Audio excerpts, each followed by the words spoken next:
Hello, here we are. Hey, Sud Buds, it's me, Smarg, from the Dirty Laundry Clean Confession podcast. What's up, everyone? I'm C-Lew.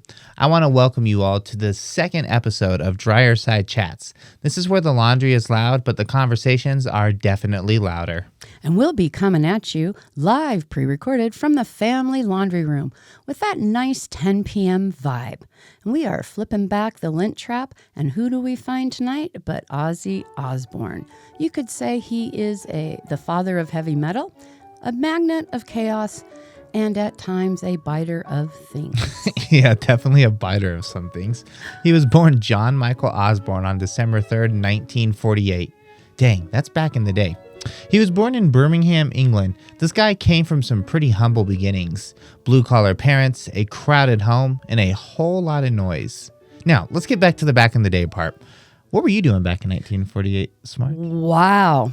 C-Lew, this again? Seriously. Wow, you're not a Sud Bud, you're a little poop bubble. I'm sorry.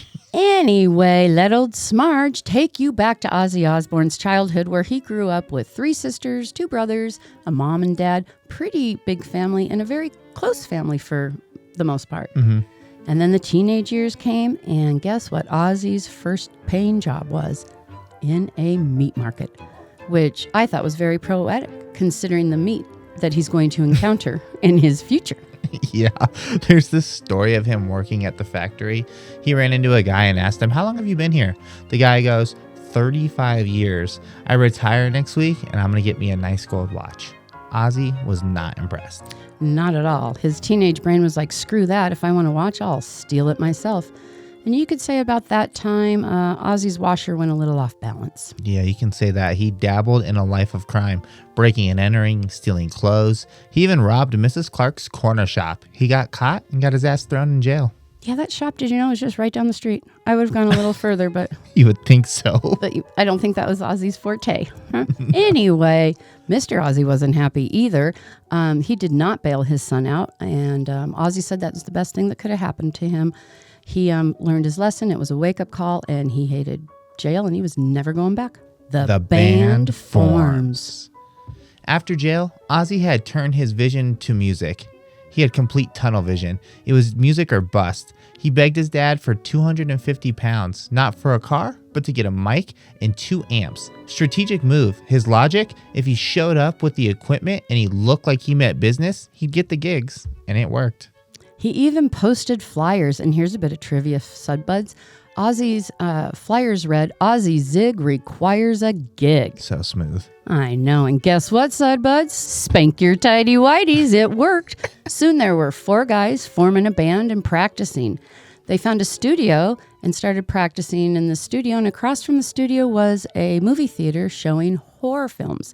And they thought, hey, we want to do that with our music. He ended up buying a ancient black magic book named The Black Sabbath because, well, of course he did. And within days, they end up writing the hit song, Black Sabbath. This song is pretty much the blueprint for heavy metal as we know it. Yeah, that's probably where they got their name. Yeah, I'd imagine. Yeah. Maybe. Sex, drugs, and brute. Ozzy recalls his first big paycheck. He had 3 things that were important to him. He wanted to get a bottle of booze, new socks and shoes, and the bottle of Brute. Brute cologne. Shout out to Brute. I guess even a madman doesn't want to smell like a slaughterhouse, huh? Yeah, I get it. Yeah, definitely. I get it. The success was going, but beneath all the glory and glam, it was messy. Yeah. Ozzy says he was not a great father or dad the first time around. Mm-hmm. And he was even quoted as saying, "It just wasn't real cool of me." However, soon fame hit hard. After the 1974 California Jam Festival, suddenly the band was pretty much legends. Their LA managers ended up bleeding them dry financially, and right after that, Ozzy's father passed. I know. Could you imagine being on the top of the mountain and then being kicked down? It hit him hard, and it threw him into depression and a life of drug abuse and alcohol abuse. And he was even fired from his own rock and roll band. He was broken. He goes back to England, lost and confused, until Sharon enters the scene. The Sharon chapter. And Sharon Arden appears in Ozzy's life. She happens to be the daughter of the agent that Ozzy hired when we went back to the UK. And there she became his manager, his friend, and then basically his lifeboat. Yeah, with Sharon by his side and in his corner, Ozzy teams up with the guitar prodigy, Randy Rhoads. They end up dropping Blizzard of Oz as well as Diary of a Madman, and both of them were instant classics. Yeah, and maybe here we should just do a little side note on Ozzy and the rumors of heads, animal heads, lack of heads, or too many heads. And so I did a little research, and yes, there were 2 victims. There was 1 bat and 1 dove. Yeah, the dove story. So this was a publicity stunt. They figured if they had Ozzy shredding the guitar and they released some doves, it would equal peace. But Ozzy, high out of his mind, ends up grabbing a dove and biting its head clean off. Yeah, they were asked to leave, and they were not asked to come back. And then shortly after that, Ozzy is up on stage performing, and he sees a bat get thrown up on stage. He thinks it's a fake bat at first, and then he picks it up, realizes it's a real bat, so then what does he do? Yes, he bites the head off. But hey, Sudbuds, that is a great way to end you up in the ER with a series of rabies shots. Yeah, it's just another Tuesday for a legend, though, like Ozzy Osbourne. I guess. Loss and rehab. Well, things were rocking along for Ozzy, and he was doing real well. Great albums were being released with his great friend Randy Rhoads and the great guitar player that he was. And then life threw him a tumble. In 1982, Randy Rhoads died in an airplane crash, and the airplane was crashed into the tour bus that Ozzy and Sharon were napping on. Man, Ozzy was shattered. His addiction deepened. Sharon sent him off to rehab. His first attempt was not a hit. Ozzy lasted about 45 minutes, they think. And yeah, one of my favorite stories of Ozzy's is, in some interviews he'll be talking and he'll say, I got to meet Betty Ford at my rehab. Mm-hmm. And then every time Sharon's with him, she just lovingly says, Ozzy, how many times do I have to tell you that's Elizabeth Taylor? that was not Betty Ford. And I just love that story. Yeah, and then Ozzy hits rock bottom again. He gets arrested for trying to kill Sharon during a drunken, drug-induced blackout. He has no memory of trying to strangle his wife or anything of that night. It's pretty crazy. Yeah, and he woke up and said, that is it. He was tired, and he started to look for a rehab place, checked himself in for 6 months, and really got clean. Sharon stayed by his side, and Ozzy's music continued. 1, 2, 3. Ozfest and the Osbournes. Nice. Yo. Then came the ultimate power move. Lollapalooza rejected Ozzy, so Sharon was like, cool, we'll make our own festival. And boom, Ozfest was born. Kudos to her. That is great. Seriously. And then not being the father of heavy metal was enough for Ozzy. Mm-hmm. He became the father of reality TV as we know it today.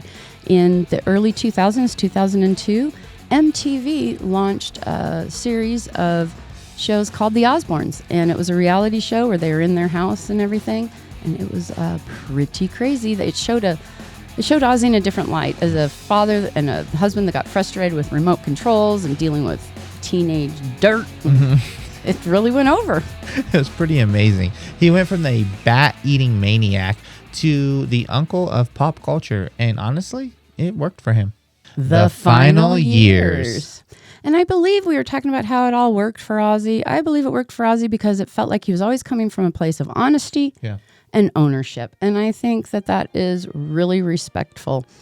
However, life threw them a tumble again.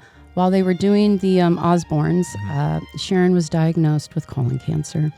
And this hit Ozzy pretty hard. And so he went into heavy drinking again, which resulted in a terrible ATV accident. Yeah. Put him in a coma for a couple weeks. All of it proved to be too much. And so the Osbournes came to close 3 seasons later. And good side note, and Sharon was clean of cancer. Man, it's so crazy. And to think after all that, Ozzy survived again. But something with Ozzy was definitely a little bit different. He seemed stain-free now. He had a new foundation. He wanted to become a family man and the grandpa that used to scare all of our parents. It was pretty rad. It was great to see the transformation. And then, however, later in years, he was diagnosed with Parkinson's. And this hit him pretty hard. However, he was able to perform with Black Sabbath on July 5th, 2025. And their last song together was Mama, I'm Coming Home. which kind of gives you goosebumps. Ozzy Osbourne was a walking contradiction, a bat-biting maniac who wore eyeliner, but always reminding us that we could be amazing. Yeah. He took everything as it came to him, the good, the bad, the clean, the dirty, and he was very honest with all of it. So, Ozzy, thank you for showing us how a human being can just go through life doing what they want to do, but also being a great guy. Mm-hmm. Yeah. And don't forget to subscribe wherever you are, Ozzy. Don't forget to subscribe. Ozzy, wherever you are, thank you for the volume, the madness, and the reminder that even us misfits can become legends. And thank you, Sudbuds. We'll be back with you soon with another Dryerside Chat where we take history through the wash. We're folding out. You! Ow, ow, ow! Not bad.